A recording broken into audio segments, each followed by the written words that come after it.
This video is part of Project Africa, a collaboration of over 25 history YouTubers. More info on that at the end of the program.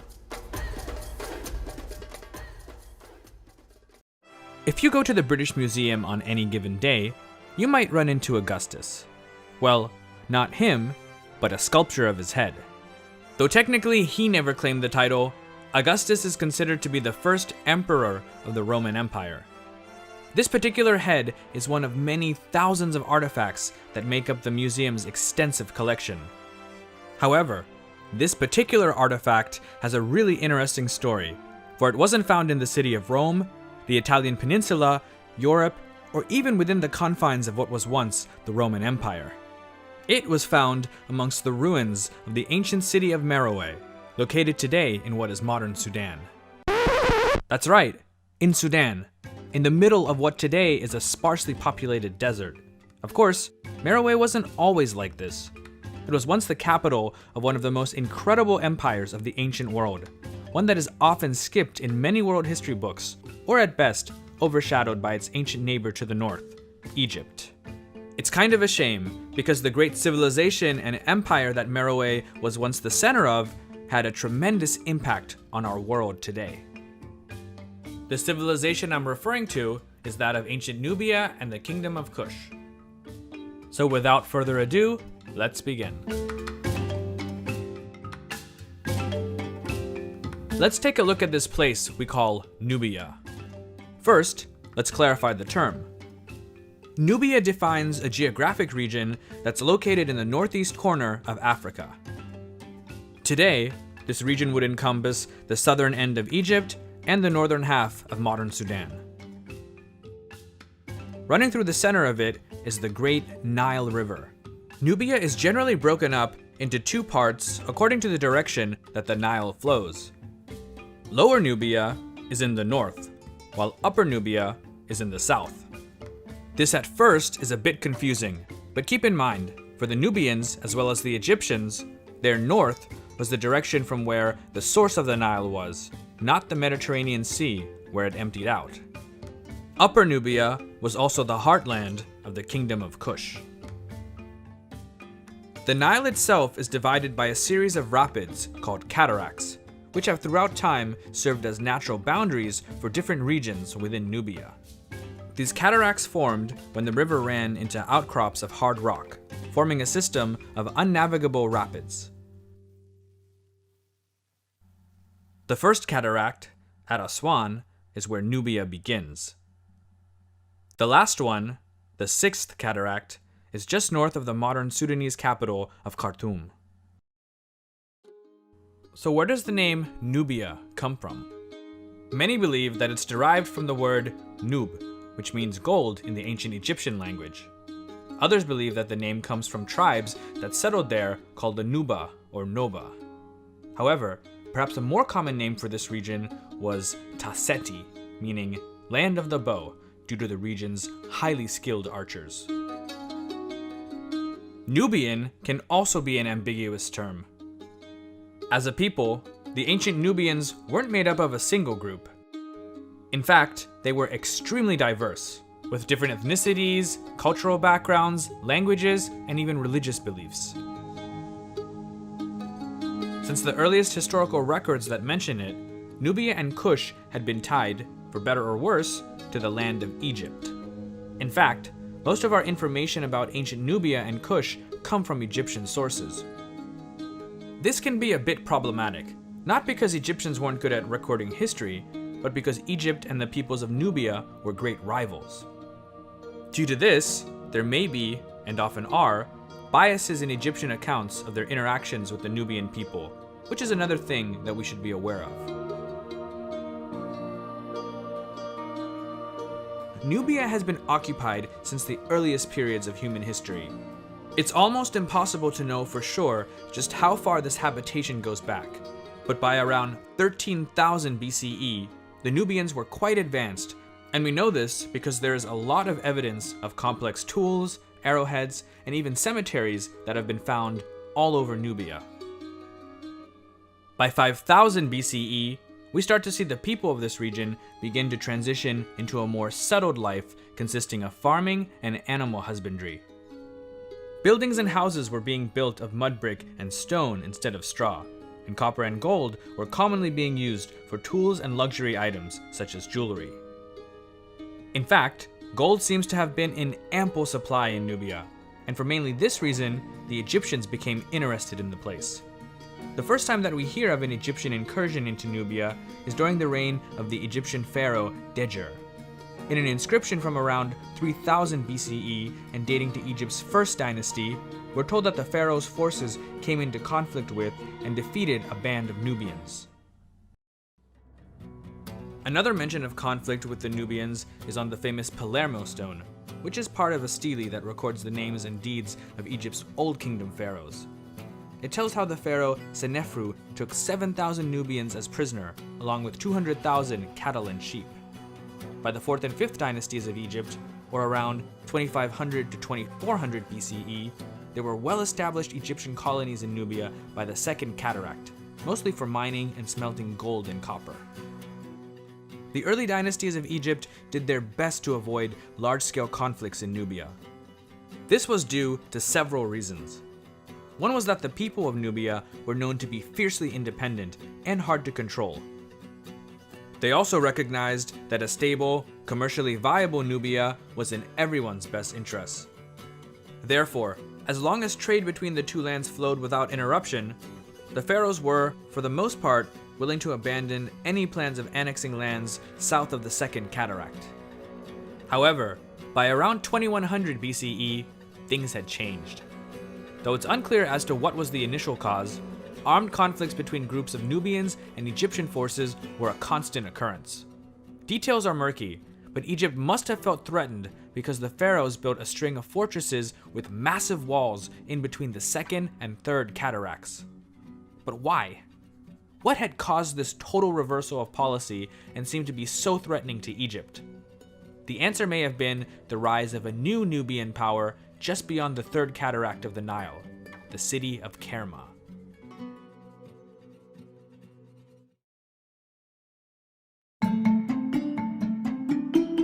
From what we know, the city of Kerma was likely established around the year 2400 BCE.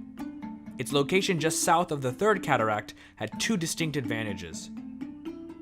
One was that to get there from Egypt, ships had to first unload and go ashore if they wanted to continue down the Nile further into Africa. So, if you were an invading army from Egypt, you couldn't simply sail all the way to Kerma.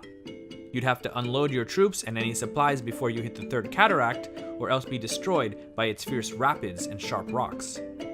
If you were a commercial or trading vessel, you had to do the same with your crew and any cargo. However, once you were beyond the Third Cataract, you'd need a place to rest, recharge, and probably resupply your ship. And that's where Kerma came in. Not only could merchants rest, recharge, and resupply, but Kerma also provided a market for traders coming from the north to exchange goods with those who lived further south down the Nile. Thus, the city's location provided both defense and potential for profit, making it a great base for a flourishing kingdom. Many scholars call this kingdom the First Kingdom of Kush. By around 1850 BCE, Kerma's influence had grown so much that it was a direct threat to Egypt. According to an inscription found at the Egyptian site of El Kab, Nubians attacked and looted the city, carrying off alabaster vases, copper daggers, statues, and other valuable items. In response, the Egyptians launched a punitive expedition into Nubia, but the damage to Egyptian prestige had already been done. The fact that Nubians could launch such brazen attacks well above the Second Cataract was great cause for alarm. There wasn't much, though, that the pharaoh could do. In northern, or lower Egypt, he was under attack by a people from Western Asia called the Hyksos, who eventually went on to establish their own dynasty and rule much of Egypt for about 75 years. Towards the end of their reign, the Hyksos attempted to create an alliance with the kings of Kerma. What stood between their capital of Avaris and Kerma was Kamose, who ruled from Thebes the Egyptian territories that were not controlled by the Hyksos. After intercepting correspondence between Kerma and Avaris, Kamose attacked Nubian forces and captured territories and former Egyptian outposts up to the second cataract of the Nile. He then raced to Avaris to attack the Hyksos, but was defeated. However, his brother, who became Ahmose I and founded the 18th dynasty of Egypt, finished what Kamose had started by defeating the Hyksos and chasing them out of Egypt once and for all. He then turned his gaze south towards Nubia. Up until that time, the Egyptians had little interest in expanding their territory and becoming an empire. However, the Hyksos invasion and rule of their land had changed all of that. Unlike in the past, where the Egyptians were primarily interested in commerce and reluctant to rule Nubia directly, Ahmose and his successors decided that it was in Egypt's best long-term interest to control Nubia outright. Thus, he launched numerous campaigns in the south with the intention of annexing Nubia and making it part of a new Egyptian empire. For nearly 90 years, the two sides fought, but by 1460 BCE, Egypt had finally conquered all of Nubia, including the kingdom of Kush based at Kerma. Kerma still remained a prosperous city during the years of Egyptian occupation. However, another city, Napata, was on the rise. Though its origins aren't exactly known, some say it was founded by the pharaoh Thutmose III, while others say that it already existed before he arrived there, there's no doubt that Napata became an extremely important Nubian city during the New Kingdom period of Egypt. Regardless of its beginnings, Napata was without a doubt influenced by Egyptian culture. Pharaoh Thutmose III had built a great temple to the god Amun there below the nearby mountain known as Jebel Barkal, which would eventually become the most holy religious site in Kush for much of its history. During what's become known as the Third Intermediate Period, Egypt became fractured politically. The opportunity arose for the Nubians to once again gain control of their country. It was a clan from the city of Napata that would become the most powerful in Nubia and usher in its greatest period of prosperity, not to mention rule over Egypt. The first real Nubian king that we have historical records for is Alara. There were kings before Alara, but their names aren't known, only the record that they existed. Alara, who was born in the city of Sanam, came to power around the year 785 BCE and ruled for 20 years. It's difficult to confirm what he was doing during that time, but it's likely that he consolidated his rule in Upper Nubia at least up to the Third Cataract, which would have included Kerma. In 765 BCE, his brother, Kashta, succeeded him. Kashta pushed Kush's borders beyond Nubia and into Egypt. He captured the city of Thebes and put his daughter, Amanirdis, in the position of wife of the god of Amun, which was essentially the equivalent of high priestess of Egypt. This move is considered by many scholars to be even more important than any military victories because it helped to legitimize Kushite claims over Upper Egypt. Kashta then declared himself to be the pharaoh. However, Lower Egypt remained outside of his control. That region was conquered by Kashta's brother and successor, Pianki, better known as Piye. Towards the end of his reign, Piye and his generals campaigned in Upper Egypt and the Nile Delta region against all who wouldn't submit to his authority. He allowed many of the princes who opposed him in the Nile Delta region to keep their positions as long as they pledged their allegiance to him and vowed not to take up arms against his government. With their promises given, Piye returned to Napata. The Delta princes, however, reneged their agreements with Piye and rebelled. After Piye passed away in 722 BCE, his younger brother Shabaka came to power. He lived during interesting times. First, Shabaka had to deal with rebel princes in the Delta region. Whereas Piye had offered mercy, Shabaka offered fire, literally. The rebel ringleader, a prince from the preceding 24th dynasty named Bakenranef, had been one of those who had pledged his loyalty to Piye, only to break his oath and rebel. As punishment, when Shabaka captured him, he burned him alive. Then, there was the looming threat of Assyria. Starting during Piye's reign and continuing into Shabaka's, Egypt's Nubian pharaohs formed alliances with the kingdom of Judah as well as various Phoenician city-states. The next king, Shabataka, also had the Assyrian threat to deal with.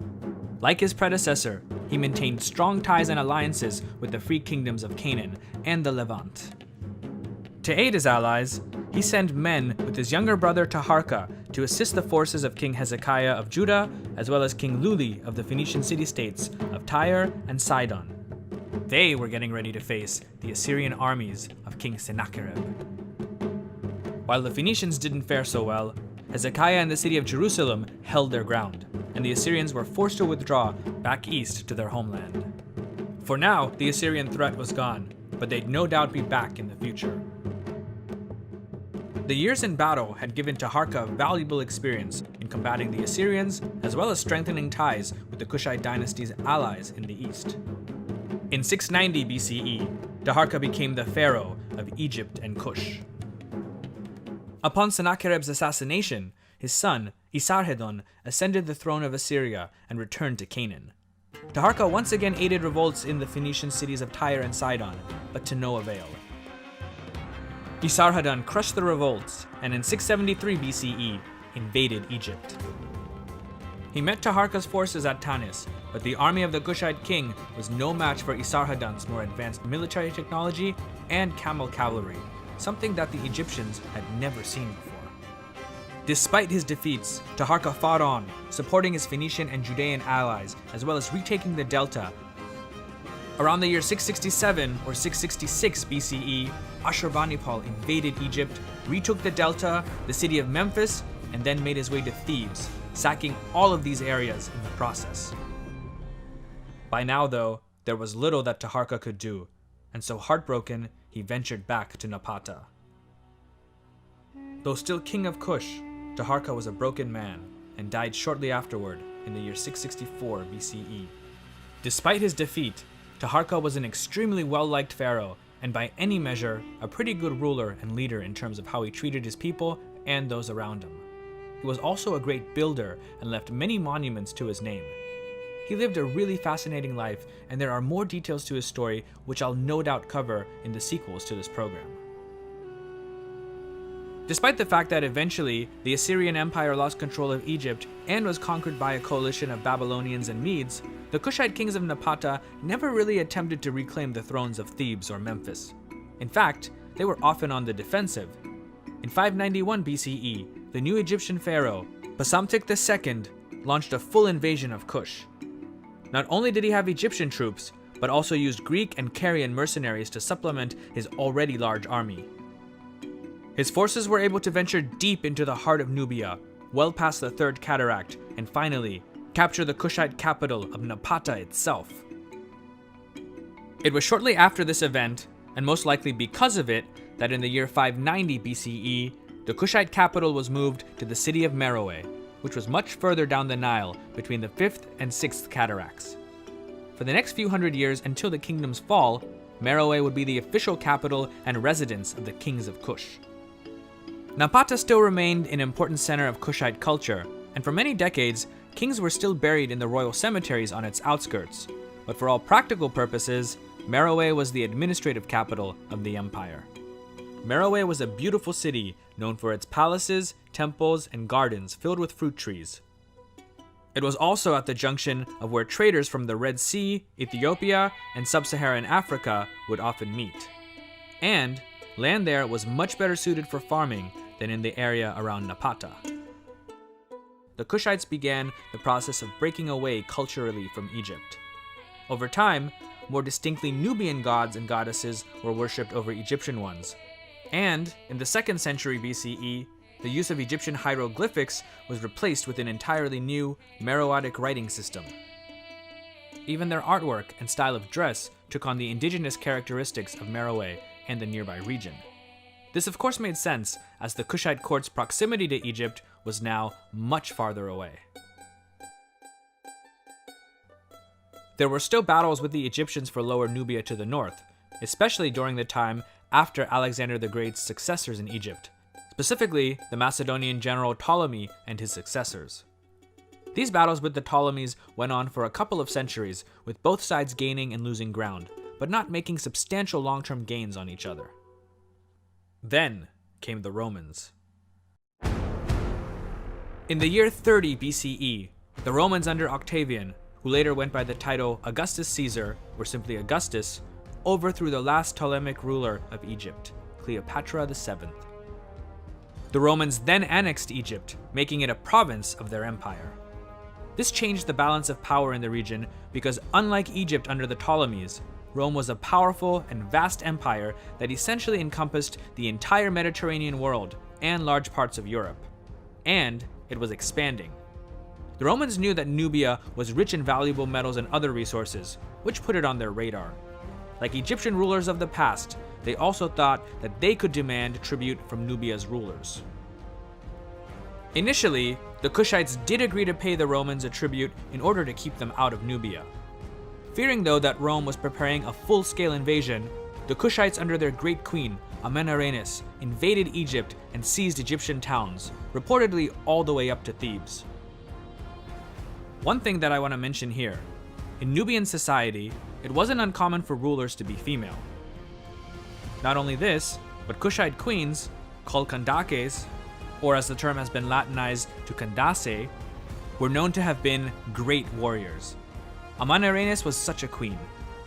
For about 5 years, she personally led her armies against Roman positions in Lower Nubia, taking captured Roman soldiers and many treasures from Egypt back to Meroe. Among the treasures Amenarrenes' troops brought back was a larger-than-life bronze head of Augustus.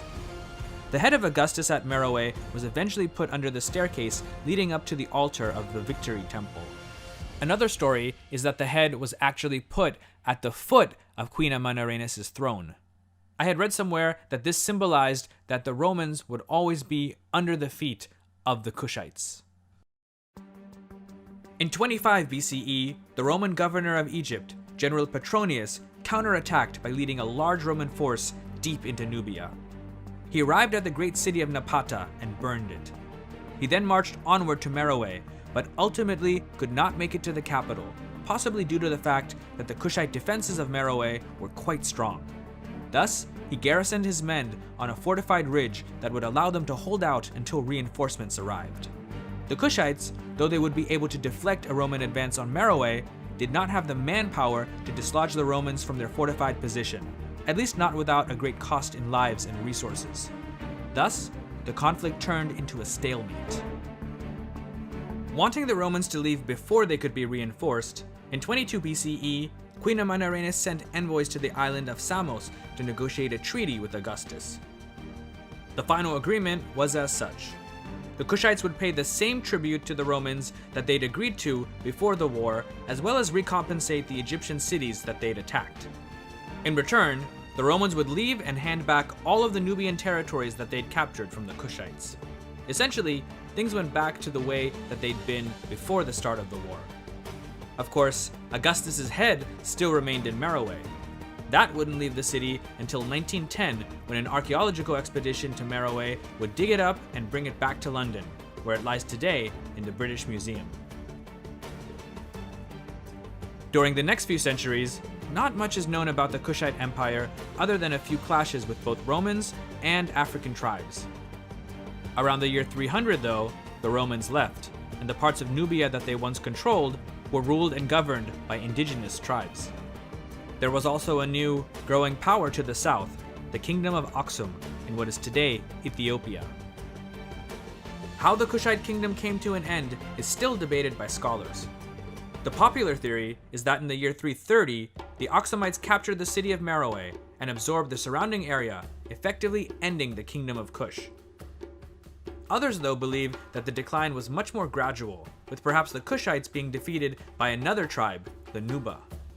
What is known is that by 330, the Kingdom of Kush was no more. For over 1,000 years, the kingdom, really Empire of Kush, had reigned supreme in Nubia. Whether from Kerma, Napata, or Meroe, the Kushites were a constant force to be reckoned with. Despite sharing a great deal with their neighbors, the Egyptians, the Kushites had an original civilization of their own and remained profoundly African until the end. So, if you didn't before, I hope that you have a better idea of the fascinating and glorious history of the Kingdom of Kush. This was just an introduction. There's a lot more to their story that I'll be discussing in future episodes, so please make sure to subscribe to the channel if you haven't already. Also, be sure to check out Voices of the Past's video on Hanno the Navigator, and from Nothing's video on Ghana, Susu, Mali, and the Songhai empires. Also check out the other great videos in the Project Africa collaboration. The link to the playlist is in the video description. Thanks a lot and have an awesome day.